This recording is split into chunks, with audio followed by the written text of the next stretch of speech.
Tel Aviv berantakan total dan banyak video kita melihat bagaimana kondisi Tel Aviv sudah mulai berbentuk seperti Gaza. Kalau kita lihat pertama itu kan Israel yang pertama kali nyerang Jumat 13 Juni. Itu sebenarnya buat Iran itu penghinaan terbesar ketiga. Mantan Perdana Menteri Israel Ehud Olmert pernah bilang, musuh kita sebenarnya bukan Iran, bukan Hamas, dia bilang, tapi musuh kita Netanyahu. Dia arogan, dia memaksakan diri. Ya dia memang perlu perang ini supaya dia tidak menjalani sidang korupsi. Dia ada 4 sidang korupsinya. Nah itu kita akan lihat apakah Amerika akan intervensi militer secara langsung. Saya kira kalau itu sampai terjadi, Rusia sama Cina yang selama ini di belakang Iran mungkin gak akan tinggal diam. Ini perang akan meluas. Ya. Dan itu bahayanya tadi ya perang nuklir mungkin bisa saja terjadi.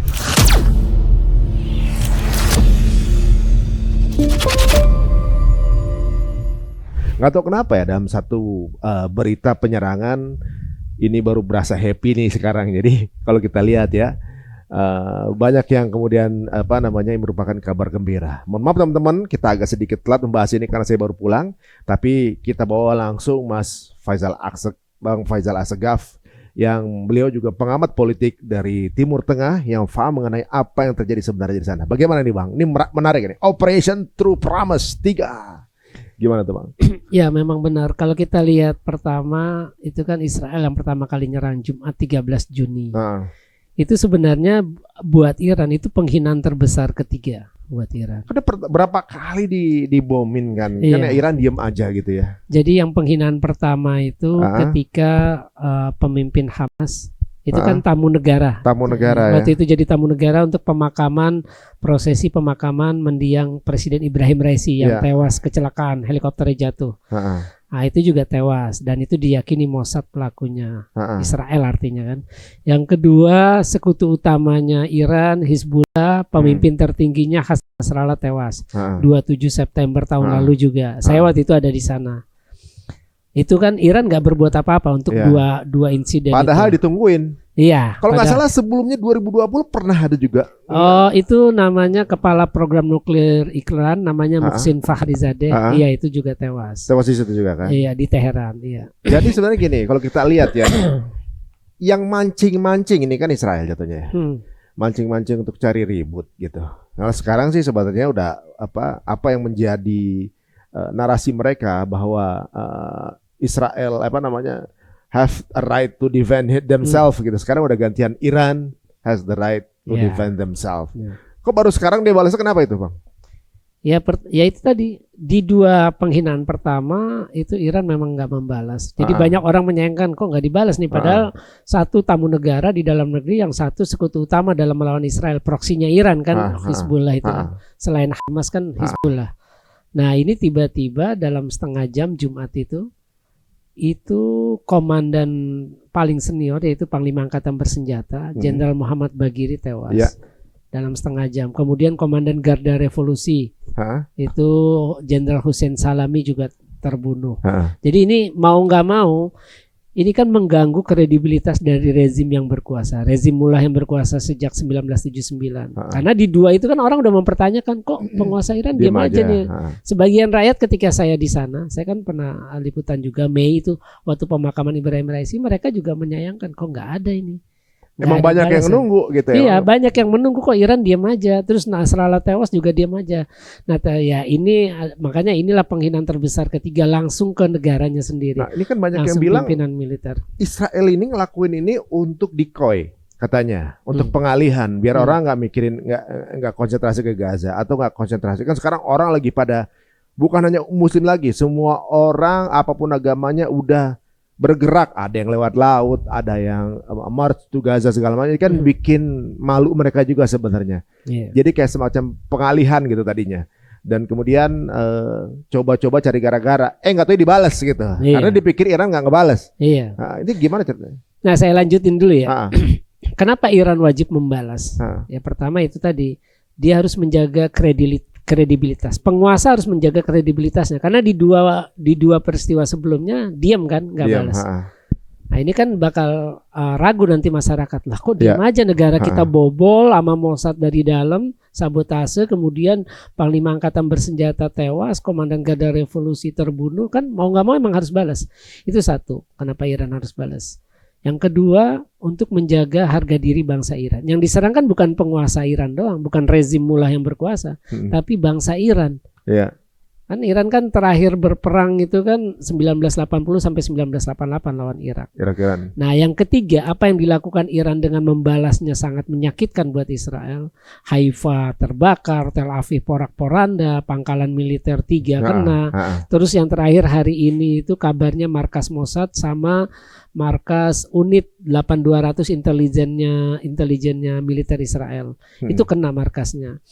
Nah, ini yang ketiga adalah apa yang dilakukan Iran ini bisa dipandang sebagai hukuman terhadap Israel. Karena kan selama ini dunia diam tadi kaitannya dengan Gaza. Iya. Ada genosida, kejahatan perang, kejahatan kemanusiaan. Pada takut sama Israel. Dunia pada diam. PBB, OKI, Liga Arab, semua nggak ada yang bisa menghentikan Israel. Dan Israel jadi makin pongah kan.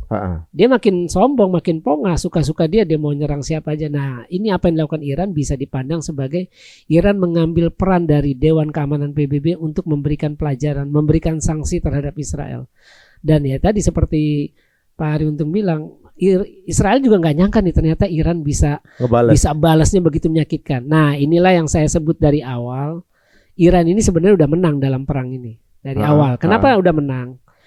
Pertama, sejak rezim mullah berkuasa habis revolusi Islam Iran, itu kan Iran dikenai sanksi politik, ekonomi dan militer oleh Amerika. Dari tahun 79. Kalau dihitung sampai 2025 serangan kemarin kan artinya kan mereka sudah 26 tahun bertahan ya.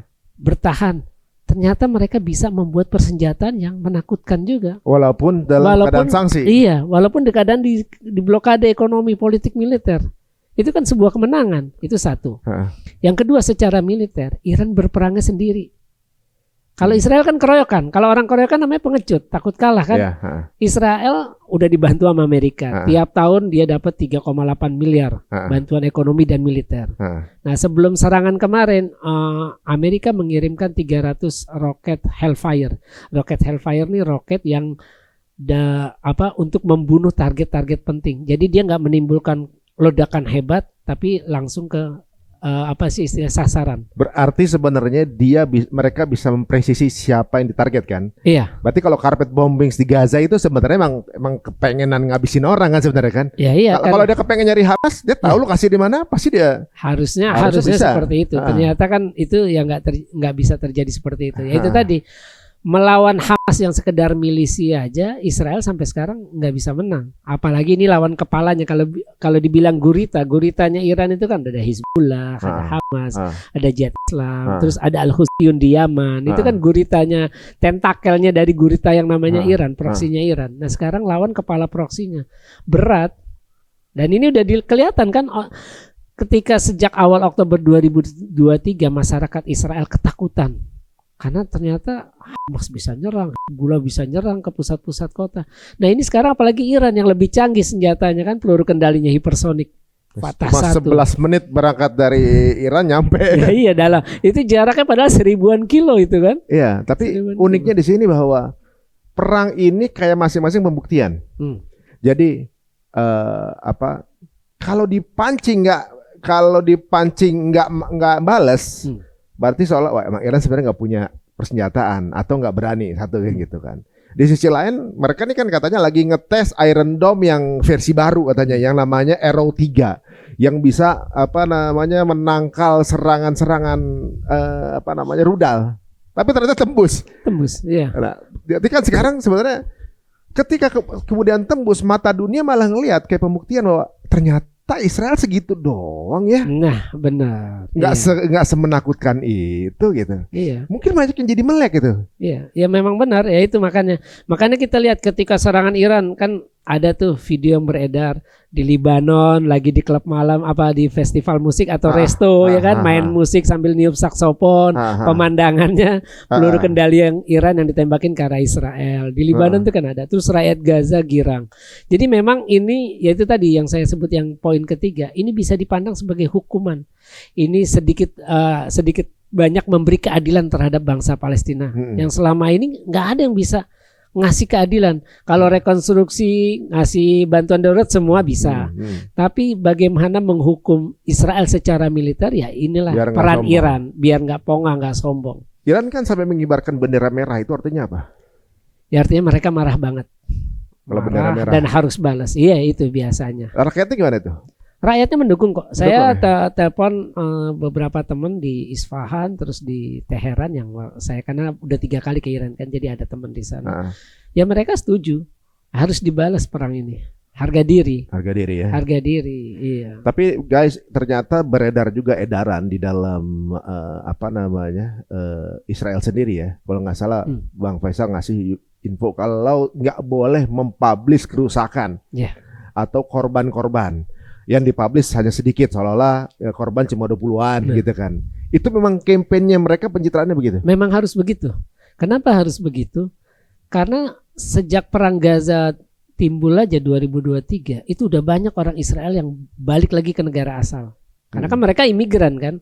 Nah apalagi ini kerusakannya lebih hebat. Memang IDF sudah mengeluarkan dari awal, pertama nggak boleh memfilmkan atau memfoto markas-markas militer yang jadi sasaran, yang kena hantaman peluru kendali Iran, karena itu bakal jatuh moral tentara Israel.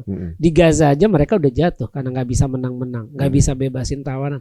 Apalagi ini kan lebih gila lagi kekuatan militer Iran ini. Terus yang kedua, hari ini saya dapat kabar beberapa wartawan asing ditangkap karena dia memfoto dan memvideokan target militer yang kena di Haifa.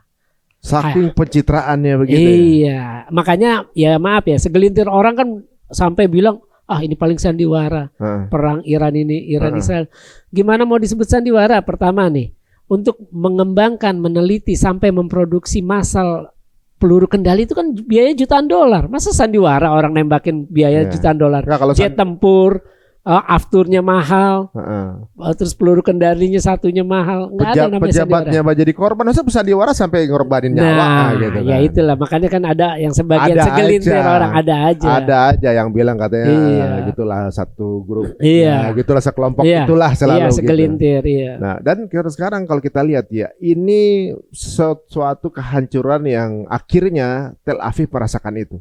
Nah, ini berarti kan kalau bagi warga Tel Aviv sendiri, nama Netanyahu ini kan berarti udah benar-benar hancur dong. Dia memerintah ngancur, gara-gara lo nih ngancurin nih kota, kita nggak tenang nih. Dia kan gitu. Iya. Nah, udah nggak bisa ngelepasin Sandra, ternyata mancing mancing masalah, negaranya kemudian kotanya hancur, ngerasa punya RO3 yang bisa nggak bakal kena apa-apa, nggak taunya habis juga. Katanya kabur juga ke Yunani, apa benar? Itu hoax sih. Hoax ya? Jadi kemarin itu Netanyahu sudah muncul di Tel Aviv untuk melihat kerusakan. Tapi yang jelas benar tadi kata Pak Ari, ini nama Netanyahu makin hancur. Karena dia sudah nggak berhasil membebaskan semua sandera, kan sampai sekarang masih ada 30-an. Bebasnya pun lewat gencatan senjata, habis itu dilanggar lagi sama Israel. Jadi cuma taktik doang. Nah, jadi ini Netanyahu berusaha menjaga karir politiknya. Dia kan masih ada kasus korupsi nih yang sidang. Walaupun ditunda karena ada perang lagi kan. Apalagi ini tambah perang Iran. Perang Iran ini kan seperti perang eksistensial. Ini perang seperti bagaimana masa depan Israel nanti nih setelah Iran. Makanya mantan Perdana Menteri Israel Ehud Olmert pernah bilang, musuh kita sebenarnya bukan Iran, bukan Hamas, dia bilang, tapi musuh kita Netanyahu. Dia arogan, dia memaksakan diri. Ya dia memang perlu perang ini supaya dia tidak menjalani sidang korupsi. Dia ada 4 sidang korupsinya.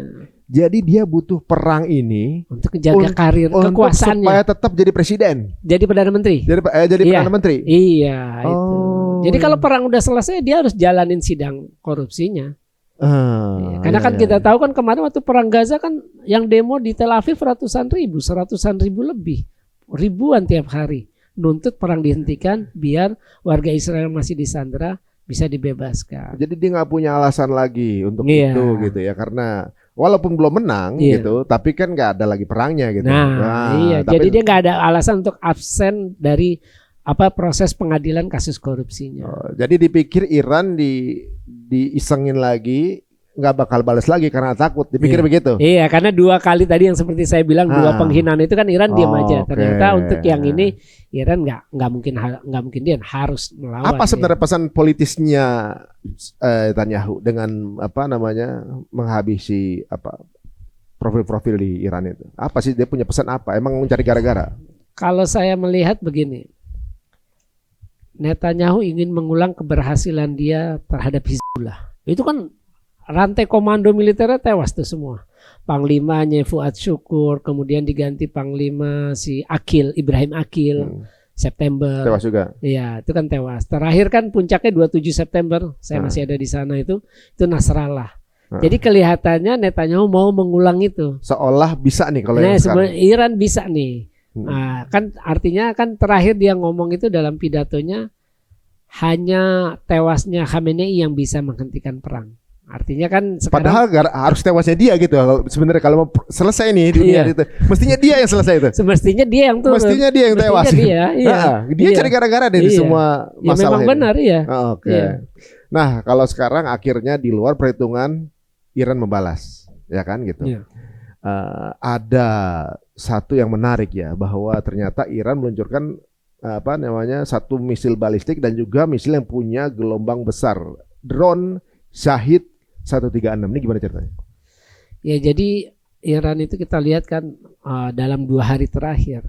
Yang terbaru tuh yang hari ini sih, yang peluncuran peluru kendali lurus ke atas langit, hilang, munculnya tiba-tiba udah jatuh di sasaran. Dan itu nggak bisa dihentikan, hipersonik. Itu namanya kalau nggak salah peluru kendali Fatah 1. Fatah kan artinya kemenangan. Iya. Dan dia memang juga punya peluru kendali pesawat nir awak kamikaze, drone bunuh diri namanya Shahid 136, 139 juga ada. Nah itu makanya Netanyahu kelihatannya salah hitung ketika memulai peperangan dengan Iran ini. Kan Iran ini kan negara. Jadi kalaupun ada pergantian pimpinan militer itu sudah ada mekanismenya. Ketika tewas ya pasti diganti. Jadi bukan sekedar milisi yang seperti Hamas, Jihad Islam atau Hizbullah. Ini kan negara beda. Mereka udah punya sistem, udah punya mekanisme pergantian kalau ada sesuatu yang darurat. Nah itu yang tadi. Makanya boleh dibilang dalam 2 hari itu kan Netanyahu langsung minta bantuan Amerika secara resmi. Iya, langsung minta bantuan. Iya, karena dia sadar, wah ternyata salah nih. Main-main sama Iran, ternyata Iran galak juga gitu. Galak dan dia ini artinya kan udah sama-sama mandi nih, udah basah kuyup, susah buat dihentikan. Makanya Trump juga berpikir tadinya bisalah nih ini lawan Iran. Ternyata kan nggak nyangka. Ngelihat terakhir itu yang paling salah satu pukulan buat Israel selain pangkalan militer, terus industri militer Rafael di kota Haifa, itu ada lembaga penelitian terkemuka Israel namanya The Weizmann Institute di Tel Aviv. Pasti lihat kan yang kayak gedung kaca yang hancur.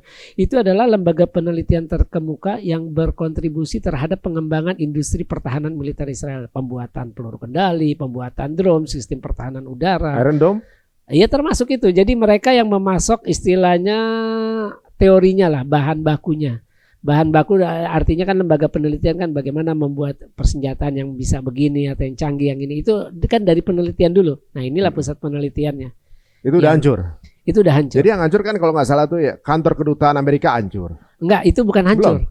Itu ada target di dekat kantor kedutaan Amerika. Saya lihat itu videonya. Nah itu kena efeknya. Pecah kan, ada yang jatuh lah plafon atau kaca pecah. Jadi kilang minyak di Haifa. Kilang di Haifa, terus industri militer Rafael, terus pangkalan Nevatim di Negev, terus pangkalan udara Hadzarim sama pangkalan udara Talnov itu udah kena. Jadi pangkalan udaranya habis nih. Nah itu tadi karena sensor nggak ada yang tahu segimana kerusakannya, tapi ya kerusakan berat lah pasti. Dan terakhir kan yang lagi rame ini markas Mossad di Herzliya, Tel Aviv, sama markas, kalau yang video markas unit intelijen militer 8.200, unit intelijen spywar-nya Israel lewat cyber attack atau semacamnya atau spy, itu udah hancur. Ada saya videonya itu. Oh jadi Makan. intelijen yang mereka punya banyak intelijen. Mereka punya 3. 3. Jadi Mossad itu untuk luar negeri, Ah, Shin Bet itu untuk dalam negeri, ah. terus sama Aman. Aman itu intelijen militer Lebanon. Nah, unitnya salah satu unit bagian dari Aman itu namanya 8.200. Oh, oke. Jadi kalau di kita tuh BAIS lah, intelijennya TNI. Dan ketika dimintain tolong, bagaimana respon dari Trump ini?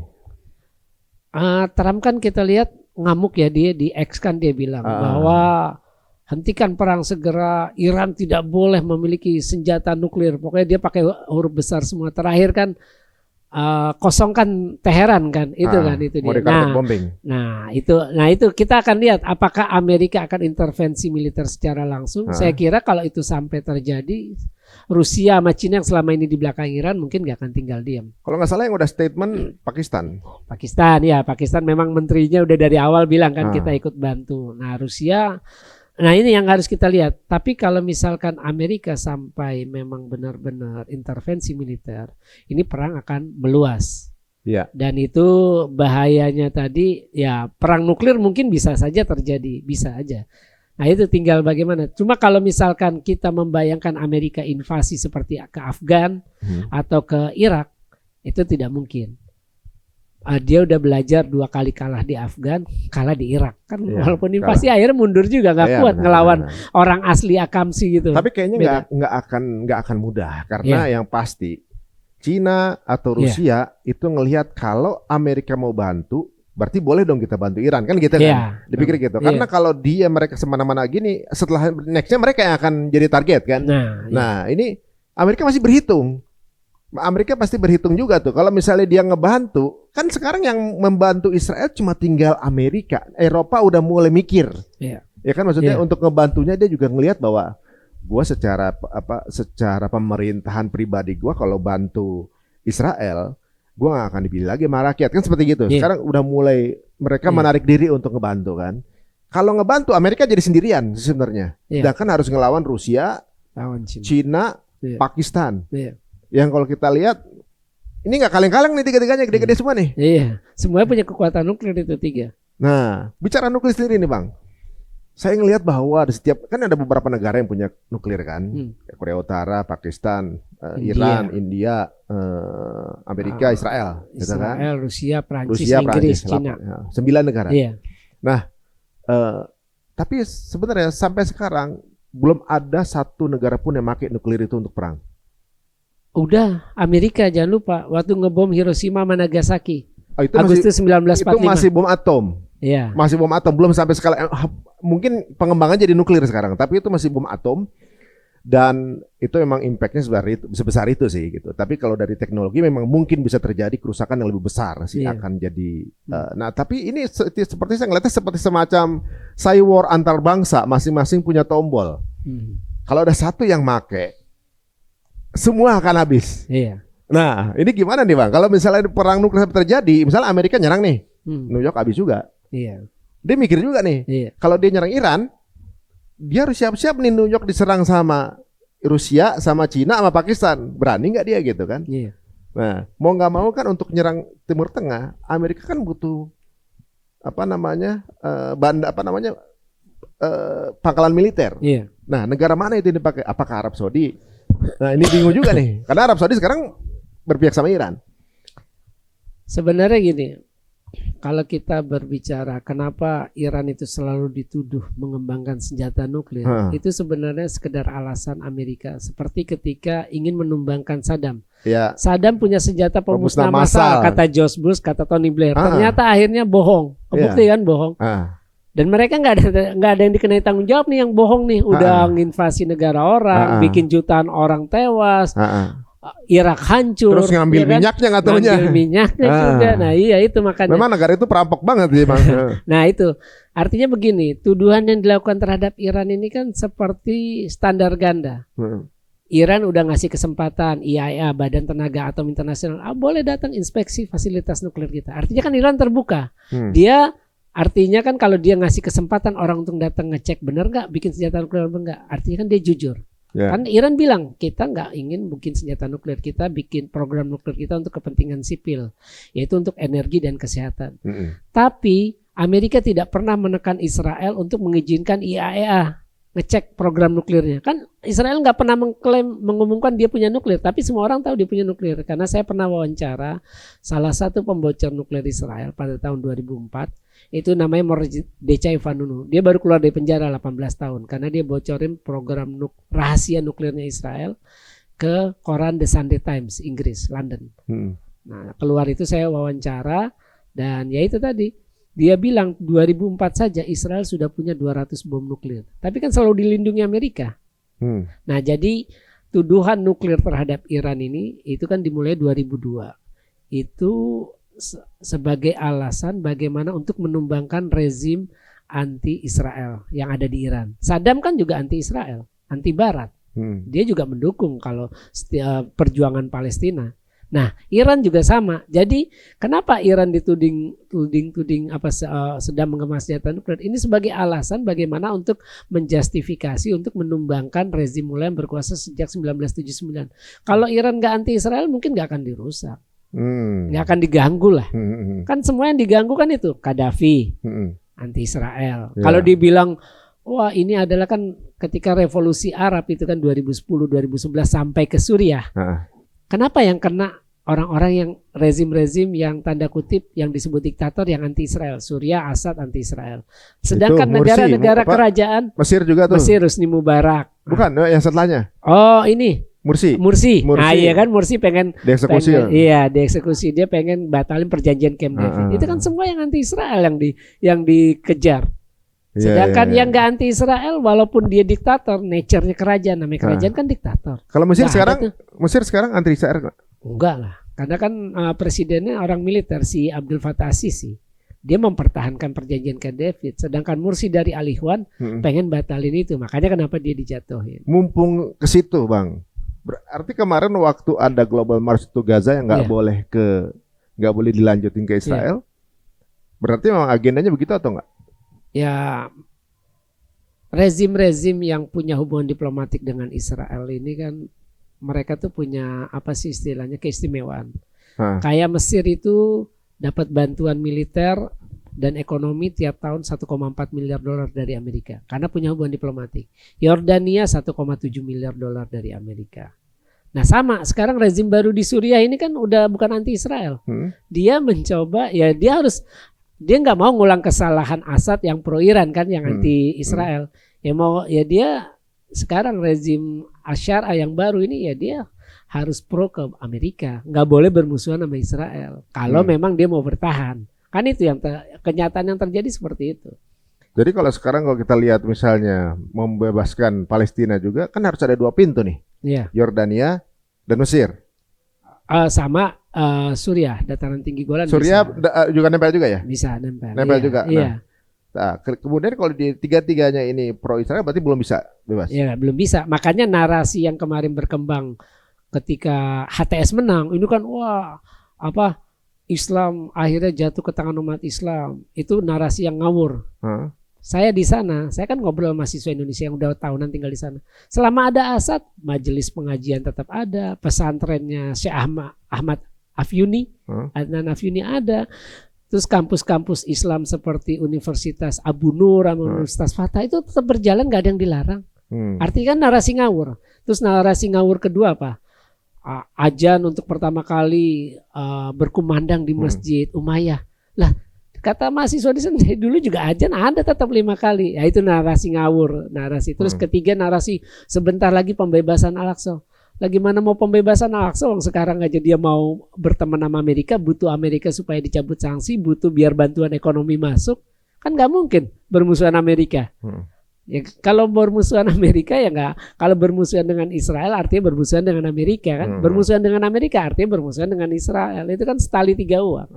Jadi yang narasi itu ngawur, sebentar lagi pembebasan Al-Aqsa kan ada ya, maaf ya kalau menurut saya orang yang kaitkan dengan gerakan akhir zaman. Saya sih nggak mau sampai ke situ ya. Cuma kalau kita lihat kondisi geopolitiknya, itu kan ngawur sekali. Masih jauh lah. Sedangkan Turki yang istilahnya punya hubungan diplomatik dengan Israel aja, baik dengan Amerika aja sampai sekarang nggak bisa tuh bebasin Al-Aqsa. Dari tahun 49 kan dia punya hubungan diplomatik. Iya, memang PR-nya sih memang harus dua pintu itu aman dulu kan Iya. gitu. Tapi kan sekarang memang secara diplomatik dan politik semua ada hubungan dengan Israel kan. Iya, baik Yordania maupun Mesir. Makanya Ah. mereka Mesir nggak akan buka itu pintu Rafah. Nggak akan Ya, buka. karena Israel nggak ngizinin. Sepatuh itu. Ya mau nggak mau harus begitu karena kan dia kan punya hubungan diplomatik. Dia dapat bantuan, rezim yang berkuasa itu dapat bantuan ya tadi saya bilang 1,4 miliar dolar Amerika bantuan militer dan ekonomi. Jadi nggak mungkin dong mau bermusuhan sama Israel atau ngelawan perintahnya Israel. Israel bilang, makanya kan Israel bilang blokade bantuan kemanusiaan nggak boleh ada yang masuk, kan nggak ada satupun masuk. Padahal kalau mau Mesir bisa lah, kan dia tinggal buka doang pintu Rafah. Tapi kan nggak bisa, dia nggak berani dan nggak berani melakukan itu karena tahu apa resikonya rezim yang berkuasa, presidennya bisa jatuh kalau ngelawan.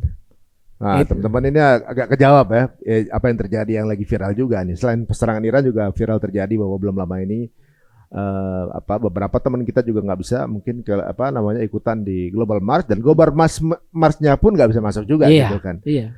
Nah, sekarang kita kembali ke konflik ini. Bagaimana pandangan negara-negara besar seperti Rusia, Cina gitu ya. Kan kalau yang terakhir ya, apa ya? Sebelum ke situ, Saudi Arabia statement untuk konflik ini mereka mendukung Iran. Itu cuma statement apa bagaimana? Secara politik mereka harus ngomong begitu. Kenapa mereka harus ngomong begitu? Karena kalau mereka ngomong pro Israel, hancur dong citra Arab Saudi. Ketika Gaza sedang digenosida, Israel biadab melakukan kejahatan perang, kejahatan kemanusiaan, terus tiba-tiba Saudi bilang kami mendukung Israel dalam perang ini. Artinya kan mendukung orang yang sedang membantai rakyat Palestina. Itu kan ya citra Arab Saudi atau citra negara manapun ya bakal hancur. Tapi kalau secara konkret supportnya ada nggak? Supportnya kalau kita lihat nih dalam konteks haji ya kan jemaah haji Iran ada sekitar 80.000 belum bisa pulang.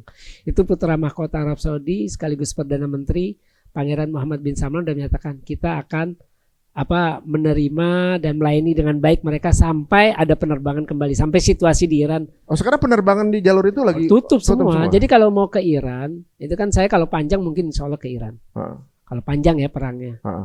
Gimana panjang orang bandaranya nggak ada yang aktif? Itu lewat darat, namanya Bazargan dari Turki. Dari Istanbul ke Bazargan itu sekitar 12 jam darat. Nanti Bazargan ke Teheran 12 jam. Jadi lewat jalur darat masih bisa dari Turki tapi. Karena Libanon juga penerbangan ditutup. Karena kan peluru kendali juga lewat Libanon. Iya, sekarang penerbangan yang berada di sekitar banyak ditutup. Banyak ditutup kan? Israel juga tutup. Jadi Libanon, Jordan, Mesir, Suriah, Mesir enggak kemarin. Enggak ya kemarin lewatnya. Suriah, Libanon, Jordan itu nutup wilayah udaranya buat penerbangan. Atau muter ya, muter sih kayaknya agak mahal itunya. Lewat Turki sih memang, Turki baru bisa kemana-mana. Iya, Turki itu kan berbatasan dengan Iran, berbatasan dengan Suriah. Batasan darat ya. Iya darat. Bagaimana itunya? Apa namanya? Negara-negara lain memandang itu kan Arab Saudi udah bilang berada di pihak Iran gitu. Pakistan juga ngomong gitu. Kalau Amerika membantu maka Pakistan akan ikut bantu Iran gitu kan, ngomong gitu kan. Itu beneran atau gimana? Ya ini memang masih harus dilihat. Ini kan masih istilahnya ungkapan-ungkapan diplomasi ya, ungkapan-ungkapan di panggung diplomasi. Nah ini yang masih harus ditunggu karena ada anggota Kongres Amerika juga yang nggak setuju kalau sampai Trump memutuskan kita terlibat intervensi militer dalam perang ini. Itu kan berbahaya juga buat ekonomi Amerika. Artinya kan terkuras. Kemarin udah bantu Israel untuk perang Gaza ya kan. Terus juga secara politik di domestik itu orang udah nggak suka sama Trump.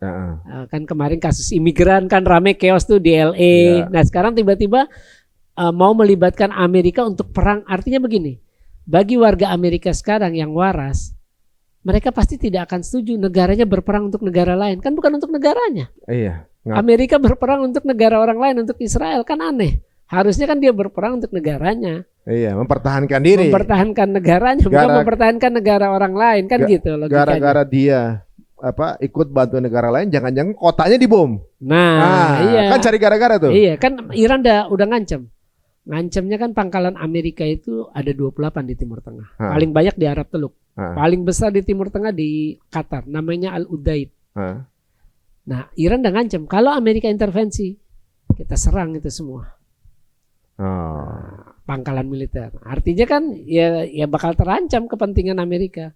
Dan ongkosnya mahal kalau emang Amerika nekat ya. Ya ongkosnya. Mau nggak mau pakai pangkalan militer. Kalau nggak punya pangkalan militer, habis jauh itu soalnya kan. Nah iya. Nggak mungkin dari sana. Nah ya itu pangkalan militer diancam sama Iran. Kalau Amerika ikut join sama Israel secara militer nyerang Iran, Iran ngancam bakal ngancurin semua pangkalan Amerika. Artinya perang akan meluas dan efeknya global.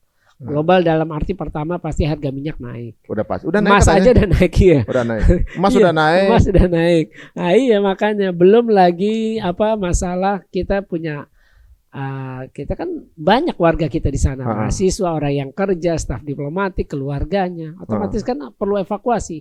Yang saya dengar juga Kemlu udah mulai berbicara tentang proses evakuasi karena Amerika sudah suruh negaranya warganya tinggalkan. Rusia juga sama. Beberapa negara Eropa juga kayaknya akan segera meminta warganya segera tinggalkan Iran karena ini eskalasinya makin besar. Artinya udah susah untuk dihentikan lah. Iya iya. Dan sekarang naik bukan cuma emas, franc Swiss juga ikut naik ya untuk mereka di Eropa yang nggak melihat emas sebagai, kalau kita kan emas ya, alhamdulillah maksudnya harganya selalu bertahan gitu. Tapi kalau di Eropa mereka merasa bahwa uang yang tetap bertahan itu franc Swiss. Franc Swiss naik jadi sekarang bagi mereka ya. Nah ini jalur energi dunia kan, jadi katanya ada dampak terhadap jalur distribusi energi dunia dan keamanan Selat Hormuz. Iya. Karena Iran juga mengancam akan nutup Selat Hormuz nih kalau Amerika intervensi militer. Kalau ditutup apa implikasinya? Artinya ini kan Selat Hormuz nih bagian dari Laut Merah, jalur perairan di Laut Merah. Oh yang keterusan Suez itu? Iya, Laut Merah ini kan sudah diblokade sama Al-Houthiyun. Jadi siapapun kapal dagang Israel yang punya hubungan dengan Israel atau yang berkaitan yang memiliki hubungan dengan Israel atau Amerika atau Inggris itu kan udah diblokade sama Amerika sama Al-Houthiyun Yaman kan. Nah ditambah lagi ini ditutup sama Iran, artinya harus muter itu lewat Afrika, Tanjung Tanjung mahal dong jadinya. Nah ongkosnya mahal lah, pasti sampai ke konsumen lebih mahal, jauh lebih mahal. Dan lebih merugikan juga untuk industrinya Amerika, Eropa juga rugi dong tuh. Iya rugi pasti, karena kan sumber energi dunia minyak masih dari sana. Artinya nyampe ke Amerika, nyampe ke Eropa kan juga pasti harganya udah beda. Nyampe ke Asia juga harganya udah beda karena proses pengirimannya kan panjang jadinya. Iya, jadi terjadinya konflik di Timur Tengah guys sebenarnya adalah ada sutradara besar yang selalu bikin konflik di Timur Tengah dengan tujuan agar kemudian menghalalkan untuk ngambil energinya dan dibawa ke negaranya. Gitu intinya gitu. Itu intinya duit juga kan sebenarnya. Iya, duit juga. Bagaimana caranya bawa hasil bumi itu entah minyak segala macam bisa dibawa ke negaranya dengan alasan-alasan yang bisa dibenarkan kan gitu kan cara bermainnya. Nah, kalau terjadi penutupan Selat Hormuz, maka suplai energi buat mereka sendiri terganggu lah ya gitu. Nah, orang ngelihat kan dulu yang ditakutin adalah kalau nyerang Israel berhadapan sama Amerika. Iya. Kalau sekarang kita lihat bahwa ternyata nggak segitu-gitunya banget.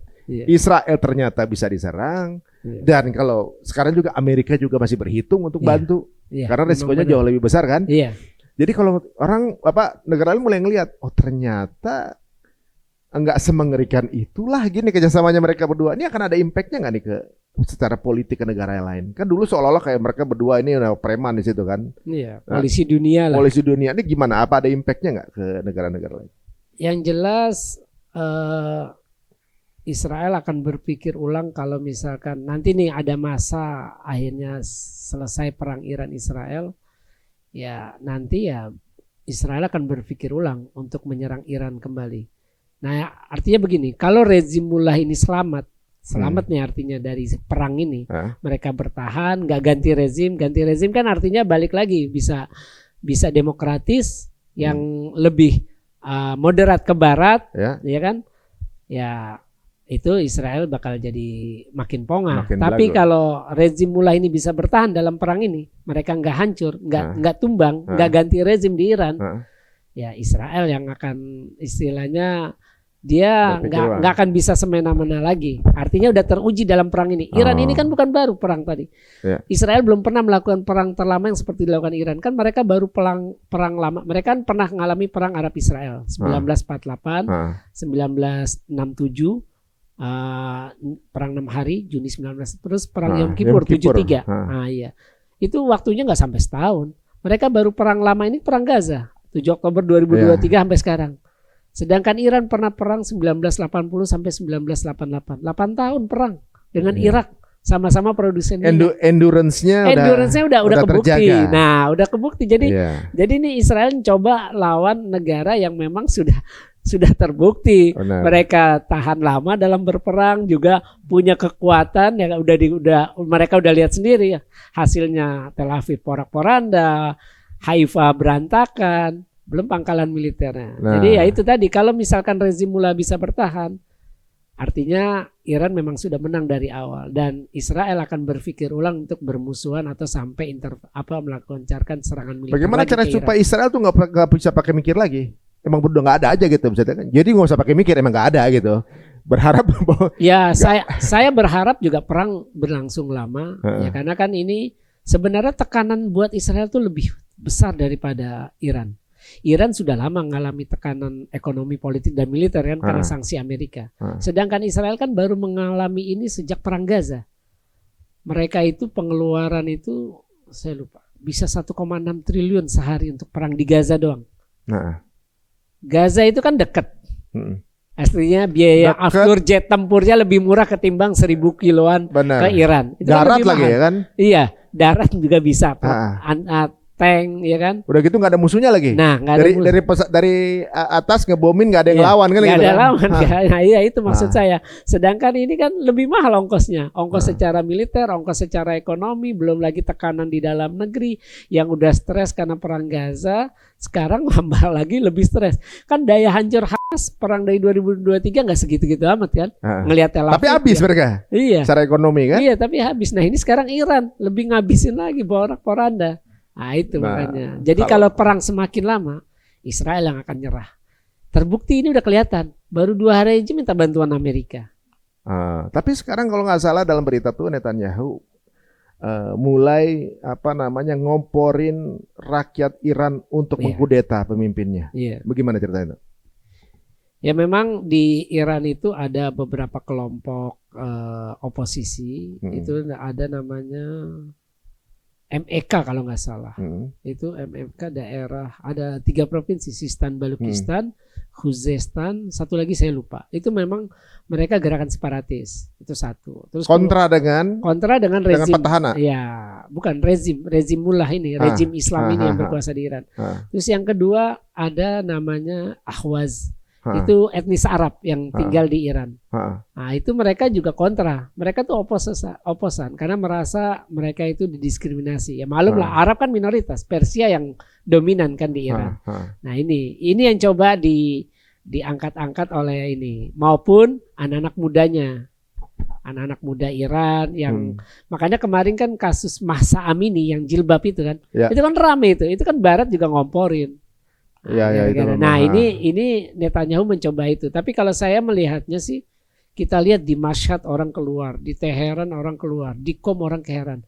Mereka keluar bukan kecewa sama rezim karena mereka bobol, tapi rezim wajib balas serangan ini. Merekanya nyamatin diri gitu ya. Iya, artinya mereka orang-orang rakyat Iran yang sekarang ini untuk kasus yang sekarang perang dengan Israel, mereka ingin ya udah kita balas lah, harus kita balas penghinaan ini. Nah, itu yang dilakukan oleh rezim. Ya itu tadi, menjaga kredibilitas, harga diri bangsa Iran juga dihina. Kan serangan itu juga menghina harga diri bangsa Iran. Kan kalau kita lihat Iran ini kan Persia kan peradaban yang pernah menguasai dunia ribuan tahun sebelum Masehi, sebelum kelahiran Nabi Isa.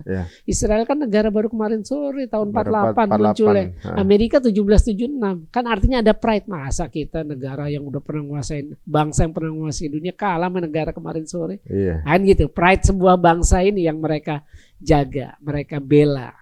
Ini kan kalau kita lihat bahwa narasi-narasi kesombongan yang dinaikkan oleh Israel dan Amerika gitu, seolah superpower, sekarang mulai runtuh. Dan perkiraan kalau ini kayak semacam ke-restore atau ngeformat ulang posisi dunia nih kan sepertinya kan. Raksasa-raksasa dunia lagi memformat ulang. Banyak negara lain yang lagi mau melihat keadaan kan. Berhitung. Mereka juga pasti lagi melakukan statistik nih, bagaimana kekuatan Israel, bagaimana kekuatan Amerika ataupun juga Iran gitu. Dan yang punya potensi besar itu kan ada Cina, Rusia tentunya juga kan, Turki, gitu. ini masing-masing menurut Bang Faisal gimana kira-kira? Apa yang akan mereka lakukan? Ya memang dunia ini udah mulai multipolar ya. Mm-mm. Jadi nggak satu polar lagi, nggak dua polar seperti perang dingin antara Uni Soviet dengan Amerika. Sekarang udah multipolar. Multipolar ini bisa kita lihat di sini. Selain ada PBB yang sebenarnya udah diragukan ke pengaruhnya karena mereka nggak bisa ngasih sanksi ke Rusia waktu invasi ke Ukraina kan. Karena Rusia punya hak veto. Kalau ada resolusi, wah ini melanggar kedaulatan negara lain, nggak mungkin. Rusia pasti veto. Ya sama, ada genosida di Gaza dilakukan Israel, Amerika pasti veto. Jadi kan istilahnya Dewan Keamanan yang berhak menerapkan sanksi militer, nggak ada, ekonomi, udah nggak ada. Nah makanya dunia ini makin multipolar. Jadi kita tahu ada namanya Indo-Pasifik dipimpin Amerika kan, Indonesia masuk. Terus Cina punya dengan konsep BRI, Belt Road Initiative, walaupun nggak jalan. Terus ada BRICS lagi kan, ada Cina di situ. Tapi Indonesia masuk situ. Iya, Indonesia kan kabar udah masuk. Terus juga ada lagi Shanghai Cooperation Organization. Di situ ada Arab Saudi masuk, ada Iran. Di BRICS pun juga Arab Saudi ada, Iran ada. Jadi memang sekarang ini udah multipolar. Dunia tuh nggak, artinya Amerika nggak 100% mengontrol dunia lagi. Walaupun kemarin untuk kasus tarif kan memang mengagetkan. Tapi ternyata Cina ngelawan akhirnya settle lagi tuh sama Trump. Loh, tapi memang itu justru tindakan yang merugikan ekonomi Amerika sendiri saat itu. Makanya banyak yang protes juga kan, sampai akhirnya ribut juga Elon Musk sama Trump. Iya benar.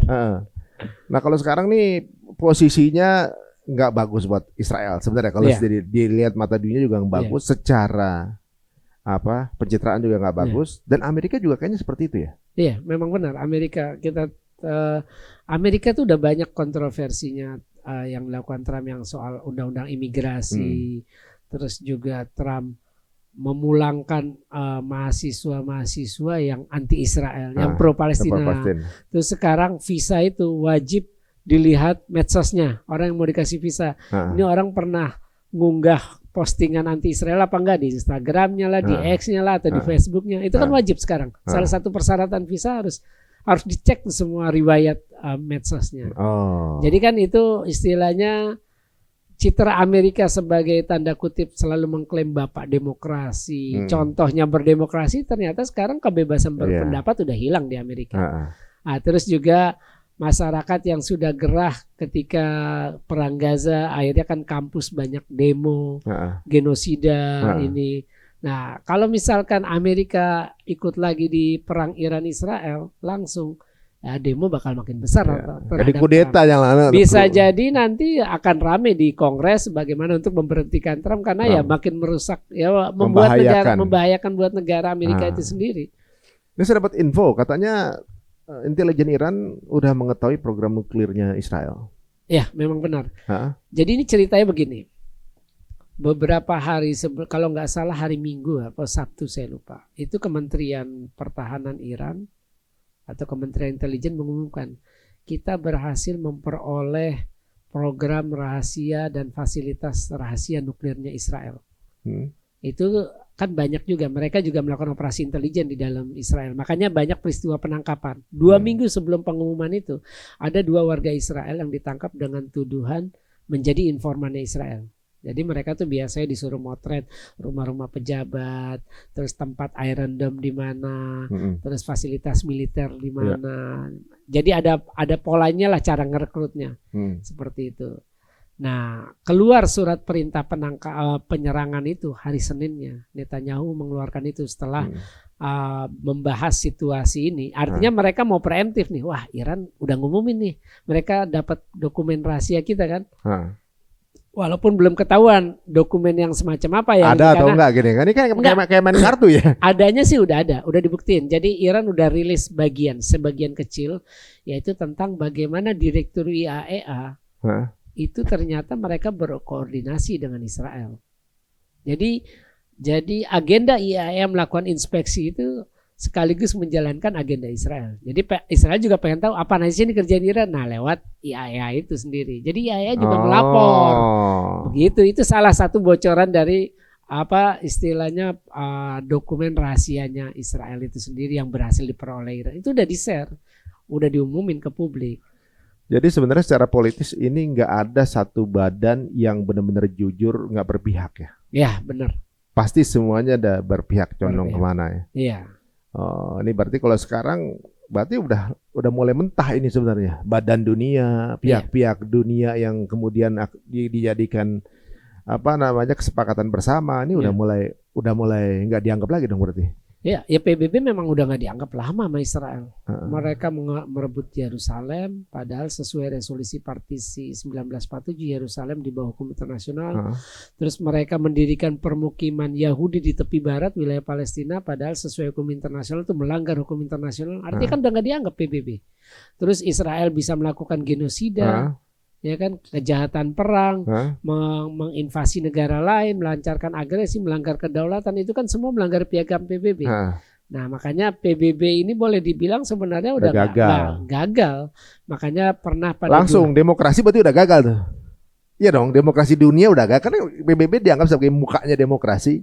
Pemilihan, dipilih, punya suara, udah gagal sekarang, nggak kepake ternyata kan. Sebenarnya sumber dari kegagalan ini karena Dewan Keamanan. Di situ kan ada 5 negara yang punya hak veto tuh, pemenang Perang Dunia Kedua. Amerika, Inggris, Prancis, Rusia dengan Cina.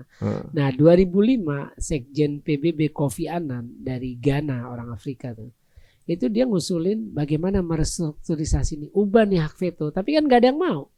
Gak mungkin Amerika mau dicabut hak vetonya Inggris, Prancis, Rusia, Cina. Karena kalau dicabut mereka gak bisa ngendaliin apapun yang terjadi di dunia, ini kan dikendali 5 mereka. Kayak Rusia mau nyerang Ukraina, PBB nggak mungkin ngasih sanksi militer atau ekonomi, karena kan dia bisa veto di Dewan Keamanan.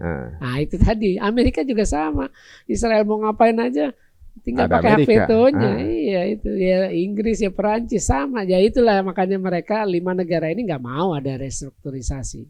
Nah ini dia, kalau kita ngelihat bahwa ya udah, berarti memang masing-masing negara bersiap-siap untuk keamanannya masing-masing, karena kalau mengandalkan badan dunia udah nggak ada yang bisa diandelin, tergantung siapa bosnya kan gitu kan. Termasuk untuk kebijakan nuklir aja ternyata juga berpihak kan ke Israel kan.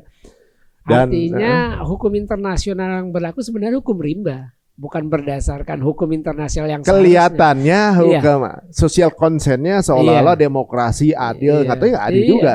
Siapa yang kuat dia yang menang kan, itu yang kelihatan sekarang. Karena PBB nggak bisa berfungsi dengan baik. Ini baru ada kabar kalau ternyata Yordania itu ikut menembak jatuh drone dan rudal Iran. Berarti posisi Yordania udah jelas ya sekarang ya? Ya memang dari awal kan sudah jelas mereka. Jadi jet tempur Israel itu melewati wilayah Yordan, melewati Irak, terus juga Suriah. Karena nggak ada yang berani ngelarang itu. Karena kan di belakangnya Amerika. Sebenarnya Perdana Menteri Irak Sudani udah minta kepada Amerika, tolong dong stop agar jet tempur Israel nggak lewat udara kita. Tapi kan Amerika nggak merespon itu. Jadi ya tetap bebas. Ya ke Israel, ke Yordan bebas, karena Yordan kan juga di situ ada pangkalan militer Amerika. Terus ke Suriah apalagi, di situ udah ada pangkalan militer Israel di Gunung Kolamun, di Gunung Hermon, di Golan. Artinya bisa nembak jatuh dari, karena kan terakhir juga 2 di Suriah ditembak jatuh drone kamikaze-nya Iran yang mau nyerang ke wilayah Israel lewat wilayah udara Suriah. Udah ditembak jatuh juga 2. Jadi ya memang ya itu tadi. Sedangkan Iran nggak mungkin mereka ngirim jet tempur nyerang Israel langsung, karena pasti ditutup wilayah udara itu. Tapi kalau untuk Israel, karena ada Amerika ya nggak bisa ngapa-ngapain negara-negara Arab tetangga itu. Kan kalau kita lihat dari durasi peperangan yang pernah dilakukan oleh Iran itu cukup panjang ya kan, dan udah pernah frontal perangnya kan. Sedangkan kemenangan Israel ketika di perang-perang sebelumnya kan karena ada sisi pengkhianatan di dalam di antara negara-negara yang berperang itu, ada yang mundur, ada yang pokoknya ada pengkhianatan di dalamnya. Jadi ada taktik perang yang licik yang dimainkan oleh Israel kan gitu. Yang sekarang ini kemudian kebijakan-kebijakan dari negara yang menjadi pagernya ini seolah-olah ikut melindungi gitu, melindungi Israel gitu. Nah misalnya kalau ternyata dalam perang ini habis-habisan Israel kalah, kira-kira ada nggak kemungkinan dari negara-negara sekitarnya tuh akhirnya terbuka matanya gitu ya. Misalnya Mesir atau Jordan, jadi dia ngerasa bahwa iya, oke, kalau gitu kita nggak perlu takut lagi nih, misalnya kayak gitu. Mungkin nggak tuh? Kalau Israel habis, ya bisa jadi seperti itu. Ha-ha. Artinya posisi tawar negara-negara Arab selama ini yang kelihatannya lemah Ha-ha. dengan Israel, ya mereka, ya kan kayak Mesir, Gaza dibantai, nggak berani buka Rafah. Itu kan kelihatan lemah posisi tawar. Jordan juga sama, yang dekat lewat tepi barat agak susah juga untuk memaksa Israel agar bantuan masuk. Nah, bisa jadi kalau Israel ini keok, hancur, cara pandang negara Arab bisa aja berubah. Oh, kita sekarang ternyata lemah kok, udahlah kita. Bisa jadi seperti itu. Tapi tergantung lagi. Ini kan mereka mengandalkan Amerika penguasanya. Mereka bisa bertahan lama ya. Kerajaan Jordan itu kan sangat mengandalkan keberlangsungan rezimnya terhadap dukungan Amerika. Terus juga sisi militer Mesir itu juga sama mengandalkan itu. Nah, ini tinggal dilihat sejauh mana tekanan Amerika ini sendiri. Seperti itu. Nah, ini jadi tapi yang jelas Iran kalau sampai bisa membuat Israel keok, itu sebuah kemenangan bukan hanya buat Iran, tapi kemenangan buat rakyat Gaza. Bahkan itu keadilan yang diberikan Iran terhadap rakyat Gaza. Istilahnya secara otomatis efeknya ke arah situ. Walaupun mereka berperang sebenarnya buat membela diri karena sudah diserang. Tapi kan ini apa yang kita lihat sejak Jumat ini kan udah kelihatan bahwa Tel Aviv udah kayak Gaza. Banyak kan yang komentar seperti itu. Akhirnya rakyat Palestina, rakyat Gaza diberi keadilan. Sama sekarang Israel diciptakan seperti apa yang terjadi di Gaza, kondisi kotanya. Kalau sekarang kita lihat ini udah benar-benar kalau secara narasi di negaranya sendiri ya, Netanyahu ini kehilangan muka kalau sampai kalah. Nah, kehilangan muka bukan cuma Israel, tapi Amerika juga akan kehilangan muka. Gitu. Tapi kalau Amerika membantu, Amerika harus siap-siap berhadapan sama Rusia dan Cina, gitu kan? Nah, jadi bukan sesuatu yang mudah juga untuk bantu. Rakyatnya juga pasti nggak akan setuju. Ini perang negara orang, ngapain kita ikut campur cari masalah kan? Nah, gitu. itu yang waras seperti itu. Pakistan juga udah bilang, udah biarin mereka perang. Kalau dibantu, gue juga bantu, kan gitu. Jangan Pakistan di belakang ada Cina nih. Iya, benar. Yang kemarin kalau nggak salah, saya perang sama India. Saya dengar bahwa perang Pakistan dengan India adalah perang ngetes senjata. Yang India dari Eropa, yang Pakistan dari Cina. Ternyata yang lebih unggul senjata dari Cina. Akhirnya ditutup, udah selesai perangnya, udah jelas. Rafael Prancis itu yang kita beli juga, itu kan kebukti jatuh itu kan. Jatuh dan nggak perlu diperpanjang karena habis. Jadi kalau kita lihat nggak ada apa-apanya tuh senjata dari Eropa yang habis sama senjatanya Cina. Ini kan kemudian bisa begitu ya orang ya, maksudnya ngetes senjata pakai negara orang gitu ya untuk perang. Nah di sini mulai diperhitungkan bahwa Pakistan juga bukan negara yang mudah untuk dikalahkan, gitu. Maksudnya cukup menakutkan gitu. Kalau ikut main, nah ini akan bisa jadi udah mulai perang dunia ketiga nih. Ya benar, kemungkinan perang dunia ketiga tuh selalu ada. Itu tadi kalau misalkan Amerika terlibat, Rusia juga akhirnya merespon terlibat, itu bisa perang dunia ketiga. Cuma saya berharapnya begini, dunia pernah mengalami kehancuran akibat 2 perang dunia kan. Perang dunia pertama 1914 sampai 1914 sampai 1918. Terus perang dunia kedua 1939 sampai 1945. Dan saya yakin kita juga udah ngalami krisis iklim, terus pandemi COVID. Pandemi COVID aja udah bikin berhenti tuh sosial, politik, ekonomi seluruh dunia tuh berhenti. Istilahnya nggak berjalan sebagaimana semestinya, ada pembatasan. Ya kemungkinan ya para pemimpin negara besar akan berpikir ulang, kalau misalkan terjadi perang dunia ketiga, nuklir itu pasti dipakai. Itu artinya kan manusia menciptakan kiamat untuk dirinya sendiri. Jadi kiamat dipercepat oleh manusia lah. Peradaban manusia hancur. Karena kan saya pernah baca kekuatan nuklir sekarang, 1 bom nuklir itu setara dengan 100.000 kali bom atom yang dijatuhkan Amerika di Hiroshima dan Nagasaki. Artinya kan daya bunuhnya, daya rusaknya, daya hancurnya udah luar biasa. Pasti hancur seluruh makhluk hidup lah. Benar. Dan sebenarnya kalau ngikut daya tahan ya. Negara lain tuh nggak mungkin bisa setahan Gaza untuk nggak mati-mati gitu. Kan orang warga Amerika pasti udah nyerah. Bendera putih bisa duluan kali, gitu kan. Nah sekarang ini kita akan ngomongin kemungkinan perang nuklir. Kalau sampai terjadi perang nuklir, Iya. kemungkinan yang mencet tombol duluan siapa ke siapa? Sulit sih prediksi ini. Karena siapa yang mencet duluan, ya sama juga bakal mati juga dulu. Matinya bareng lah. Kalau dia mencet, dia akan dipencet juga kan gitu? Iya, kalau dia mencet, sana juga mencet kan. Ha. Iya, karena kan alarmnya tuh pasti cepat itu. Iya. Nah, Amerika mencet ya Rusia pasti mencet. Dan nggak pernah tahu nembaknya dari mana kan mereka. Nah, itu makanya. Nembaknya dari mana, nekenin dari mana, semua saling nggak tahu. Nah, iya itu yang bahaya. Iya. Saya kira kekhawatiran itu mudah-mudahan ya nggak akan terjadi lah. Karena ya itu tadi pernah ada 2 kali perang dunia kedua dan itu masih senjata konvensional, hancurnya aja udah begitu. Eropa udah ngerasain lah. Nah sekarang peradaban manusia udah maju, udah AI, terus transportasi, terus komunikasi, udah gampang untuk apa sih? Udah banyak kemudahan lah untuk manusia, baik dalam bidang politik, ekonomi, sosial, budaya, agama pun orang mau haji gampang, udah nggak kayak dulu. Saya kira ya terlalu naif lah kalau kita mau mulai perang lagi. Apa yang sudah kita bangun beratus-ratus tahun lah di abad modern ini setelah selesainya Perang Dunia Kedua. Apalagi yang butuh ekonomi itu kan negara-negara itu kan sebenarnya kan. Ya memang benar, mereka kan butuh. Mereka yang sudah maju duluan kan sayang dihancurkan hanya gara-gara perang nuklir. Perang Dunia Ketiga. Dan kayaknya juga kalau dari Israel sendiri mulai berpikir karena dari beberapa berita Israel ini udah nggak pede dengan safe room-nya mereka, bunker-bunker pertahanannya mereka nggak pede karena itu hancur oleh Iran. Ya apalagi nuklir. Nah, ya kan? Wah kalau nuklir ya habis-habisan ya sama begini aja udah hancur gitu kan. Nah kalau sekarang pandangan dari ya kemungkinan yang terbesar akan seperti apa nih? Perang berlanjut panjang atau berhenti dengan harus, tapi kalau berhenti kan harus ada alasan nih. Ya kan sama-sama pride kan gitu. Harus berhenti gimana? Kalau terjadi bantuan Amerika akan seperti apa nih perang? Bagaimana pandangan Bang Faisal? Ya ini prediksinya sebenarnya bola berada di tangan Israel ya. Ini kan sekarang mau lanjut apa enggak gitu? Mau lanjut apa enggak? Kalau Iran mah udah bukti. Ayo gitu kan. Iya. Tapi kalau Israel bilang, udah kita berhenti. Artinya kan secara tidak langsung semua orang kan lihat, oh ternyata ngaku kalah.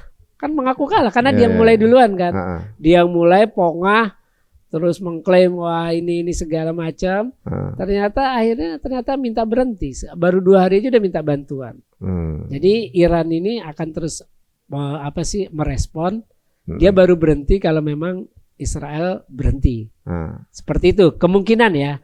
Atau kalau mungkin nggak akan berhenti kalau Iran merasa oh belum sampai ada yang tewas tuh Panglima Angkatan Bersenjata. Artinya mereka minta yang setimpal gitu loh balasannya kan. Oh belum ada yang tewas Panglima Angkatan Bersenjata atau Direktur Mossadnya. Atau mungkin Netanyahu sendiri belum terbunuh. Kita akan terus melawan. Bisa jadi. Oh jadi walaupun Israel udah bilang oke, kita berhenti. Kalau Irannya nggak mau tetap jalan. Bisa jadi ya kan itu tadi kan Iran melihat ini peluang ini. Oh ternyata cuma segini doang kemampuannya. Ya udah sekalian aja kan. Karena kan salah satu platform atau jargon rezim mullah itu kan bagaimana menghabisi Israel. Ya kan. Zionis Israel ini kan Zionis. Sedangkan rezim mullah itu rezim anti Zionis. Dia nggak mau mengakui nama Israel. Bukan Yahudi ya, beda. Yahudi kan ada di mana-mana, bukan hanya di Israel. Di Iran juga ada. Di Iran juga ada. Saya juga pernah ke sinagogenya. Ya, ada 3 di Iran sendiri. Di Teheran ya maksudnya, di luar Iran juga ada. Di luar Teheran. Nah itu kan artinya mereka ya bisa memanfaatkan momentum ini ya untuk benar-benar sekalian. Tapi kalau Amerika mungkin nggak bantu? Amerika udah bantu. Bantu tuh udah dari awal ya bantu. Enggak maksudnya kalau sekarang nih gitu. Tiba-tiba benar-benar militer yang nyerang Amerika kayak ya, kan mungkin ke Gaza sebenarnya nyerang Amerika sebenarnya kan? Ya, mungkin aja. Mungkin itu kemungkinan itu selalu ada karena kenapa kekuatan lobby Zionis itu di Amerika sangat besar. Jadi di Amerika itu ada namanya AIPAC, American Israel Public Affairs Committee. Itu lembaga lobby Zionis paling kuat di Amerika. Menentukan presiden juga tuh. Menentukan presiden, menentukan anggota Kongres. Jadi mereka itu mendanai siapapun anggota Kongres atau calon presiden, baik dari Republik maupun Demokrat. Jadi kita jangan terkecoh. Mau Republik sama Demokrat sama aja. Buktinya waktu Obama jadi presiden 2008 sampai 2012 perang Gaza kan terjadi Desember 2008 sampai 2009. Jadi walaupun warganya itu pro Palestine, kebijakannya tetap akan pro Israel. Iya. Itu nggak akan bisa berubah. Karena yang menentukan presiden mereka gitu. Nah, karena lobby Oh. Zionisnya sangat kuat. Makanya di sana ada istilah dalam buku The Power of Zionist Lobby in the US, karangan 2 profesor Harvard. Gara-gara nulis buku itu mereka diberhentikan dari kampusnya. Jadi di sana itu ada namanya istilahnya Israeli Firsters. Kalau Trump bilang make America first lah, America great again.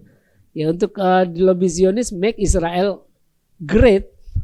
Jadi istilahnya orang-orang di Amerika yang menempatkan Israel sebagai prioritas kebijakan luar negeri mereka.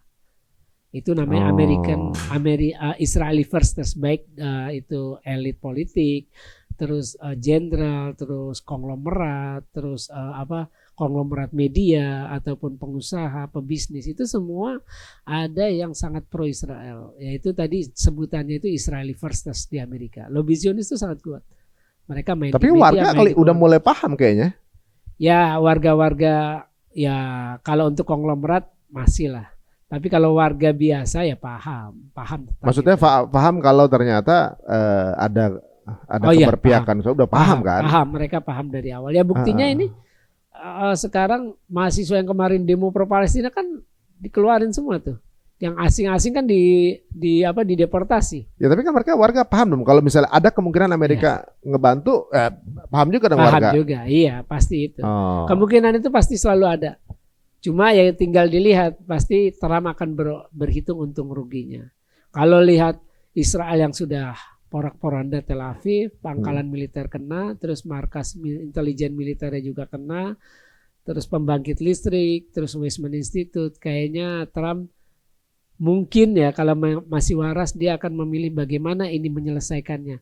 Israel nggak malu, nggak kehilangan muka, Iran juga udah merasa puas lah, udah terbayar lah dengan pembalasannya. Nah itu mungkin yang akan dicari kalau masih berpikiran waras. Ya. Kalau ternyata Israel emang cuma segitu, kita yakin bakal dikeroyok sih. Biasanya bisa dikeroyok Cina, bisa dikeroyok Rusia. Yang udah ngintip Turki kayaknya. Iya, Turki. Turki gimana posisi Turki? Tapi Turki masih retorika. Nggak mungkin mereka bakal nyerang Israel. Kenapa? Mereka punya hubungan diplomatik. Gaza perang aja masih impor dari Azerbaijan lewat Turki masih dikirim sama kapal Turki. Jadi susah lah mengharapkan. Kalau Turki masih masih belum tahu ya posisinya. Jadi kalau diklasifikasikan negara Muslim ini 57 itu semua pro Palestina. Rakyatnya atau kebijakannya nih? Ini penguasanya pro Palestina. Kalau seluruh dunia negara rakyatnya pro Palestina. Iya. Nah, ini saya ngomong konteks negara Muslim. Oke. Iya, pemerintahnya pro Palestina tapi tidak anti Zionis. Cuma Iran yang anti Zionis. Pro Palestina dengan anti Zionis kan beda. Pro Palestina semua bisa pro Palestina. Tapi bermusuhan dengan nama Israel kan nggak semua bisa. Indonesia juga nggak bermusuhan sama Israel. Kita pro Palestina tapi kan nggak musuhan. Kalau Iran kan terang-terangan musuhan dari awal sejak rezim mula berkuasa 79. Kita ini pengen habisi Israel. Kan gitu. Itu beda kan? Dia pro Palestina tapi sekaligus anti Zionis.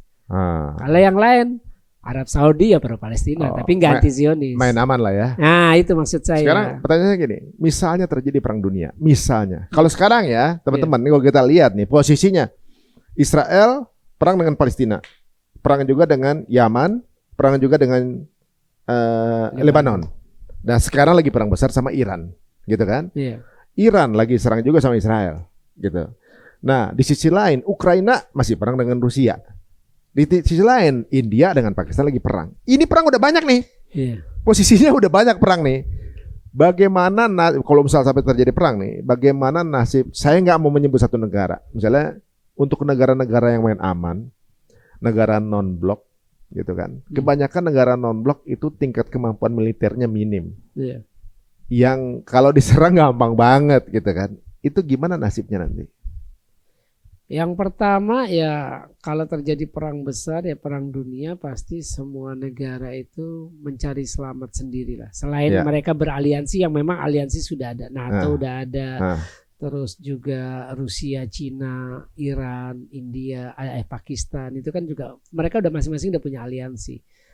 Nah ini kan sebenarnya bagaimana masing-masing itu memenuhi kebutuhan sendiri rakyatnya kan. Karena Nah. kan kalau udah perang besar itu kan bagaimana nih negara bisa aman, kebutuhan rakyatnya bisa aman. Karena kalau mereka nggak bisa mengamankan itu apa kebutuhan primer rakyatnya, otomatis tekanan bukan hanya karena perang dari luar, tapi dari dalam juga terhadap pemerintah akan makin besar. Mana nih ini jaminan apa sih istilah keamanan, terus pasokan pangan, karena kan ketika perang semuanya langka, terus juga mahal. Nah Ya. itu sebenarnya sih saya yakin para pemimpin negara besar udah belajar lah, nggak mau menginginkan perang dunia ketiga, karena ekonomi hancur pasti. karena bukan ekonomi hancur, peradaban manusia yang hancur. Hmm. Ini bukan hanya ekonomi, peradaban Iya, manusia iya, akan iya, hancur. Ya itu tadi karena nuklir yang kemungkinan besar akan digunakan, bukan senjata konvensional lagi. Nah, Nuklir yang akan digunakan. wah, makin serem guys ya. Makanya sekarang kita kumpulin amal ya. Kita coba bayangin guys, misalnya ada salah satu di antara negara tersebut, atau saya ngebayangin kalau lagi video-video penyerangan Iran ke Israel gitu kan, ada rudal jebret masuk ke tengah kota gitu.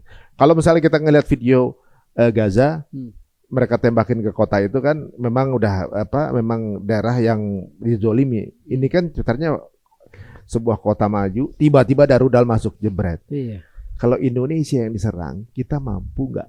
Itu pertanyaannya. Bagaimana kita bertahan? Kita nggak punya Iron Dome. Kalau kita diserang, TNI mampu nggak menghalau itu gitu? Kalau bayangan Bang Faisal gimana? Udah memantau berapa perang?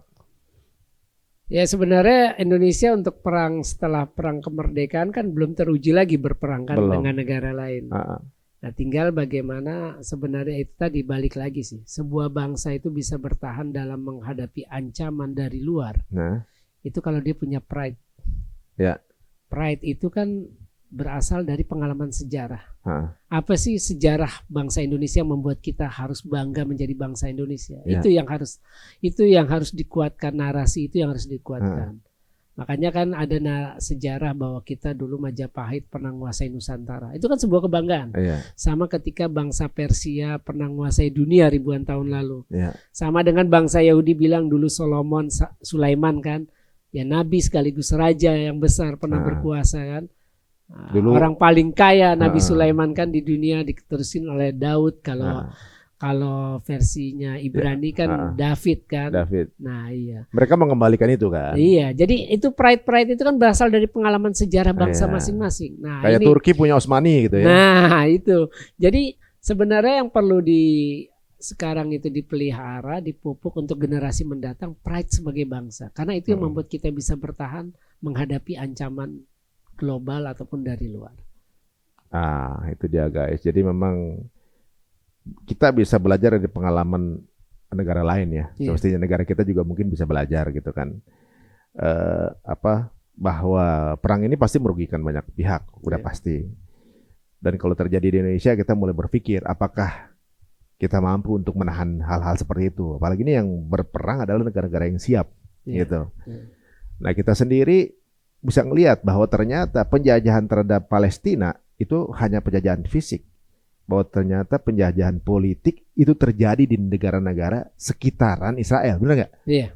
Secara politik negara-negara itu terjajah oleh Israel sebenarnya kan? Iya, benar. Secara kebijakannya terjadi dengan Israel. Nah, seperti hal juga kita misalnya ada yang menjajah kita gitu. Misalnya nih Bang, ada juga yang menjajah kita gitu. Kita ini sendiri negara kita terjajah apa enggak gitu. Kalau secara fisik mungkin enggak. Iya. Secara kebijakan rakyat terjajah atau enggak kita enggak tahu. Iya. Nah, ini akan jadi PR kita bersama bagaimana kita menyikapi terjadinya konflik ini. Semoga ya kita jadi negara yang bisa mulai berbenah dari sekarang. Iya. Waktu itu Pak Prabowo bilang kita cuma punya tiga kapal selam kan bahaya juga. Iya. Pesawat tempur kita kuat nggak nih ngelawan serangan-serangan udara gitu kan. Nah ini yang menjadi pertanyaan, apakah kita juga sanggup jika kita mendapatkan serangan seperti itu gitu. Jadi gimana Bang, sebagai penutup nih, senario terburuk dan juga terbaik di konflik ini dalam 3-6 bulan ke depan? Ya, skenario terburuknya adalah perang akan makin meluas, Iran Israel tidak bisa dihentikan, terus Amerika terlibat intervensi militer, Terus ya Rusia kemungkinan dan dengan Cina juga akan membantu Iran, ya skenario terburuknya perang menjadi tidak terkontrol dan efeknya ke seluruh dunia, baik secara ekonomi, politik, ya maupun militer, karena nanti bakal ada dukungan-dukungan, ada aliansi-aliansi untuk berpihak dalam perang ini sendiri. Itu terburuknya ya? Iya, terburuknya. Kalau terbaiknya? Terbaiknya ya perang segera selesai, tapi itu ya tadi tergantung apakah Israel mau menyerah duluan atau Iran menyatakan bahwa kita sudah memberikan balasan yang setimpal. Udah nggak nyerang lagi? Udah nggak nyerang lagi, itu sebenarnya sudah sebuah kemenangan statement itu dari Iran. Tapi kalau statement keluarnya dari Israel itu kekalahan. Kenapa? Karena mereka yang mulai nyerang duluan. Ya. Itu bedanya. Seperti itu. Tapi sih ya mestinya sampai habis kalian kan gitu. Ya harapan ya itulah. Banyak orang kan gitu. Banyak orang gitu sehingga dia nggak ponga, penjajahan terhadap Palestina ya berakhir lah. Gitu. Oke guys, kita tunggu aja ya. Hal-hal apa yang akan terjadi ke depannya, dan semua yang terjadi adalah ujian buat kita semua. Salah satu ujiannya bagaimana kita merespon hal ini. Semoga kita mengetahui bahwa emang ini udah fasenya fase-fase yang agak menegangkan di umur-umur kita sekarang ini. Ayo kita berbenah diri menjadi orang yang lebih baik dan siap dengan apapun yang bisa aja terjadi dalam waktu kedipan mata. Terima kasih Bang Faisal. Sama-sama untuk waktunya dan juga bukan cenayang ya, maksudnya pembacaan data dengan apa yang terjadi, dan semoga ini menjadi pembelajaran kita. Dan jika teman-teman ada masukan atau diskusi, monggo silakan tulis di kolom komen ya. Sampai ketemu lagi di episode berikutnya dari Cerita Untung. Assalamualaikum warahmatullahi wabarakatuh. Waalaikumsalam warahmatullahi wabarakatuh.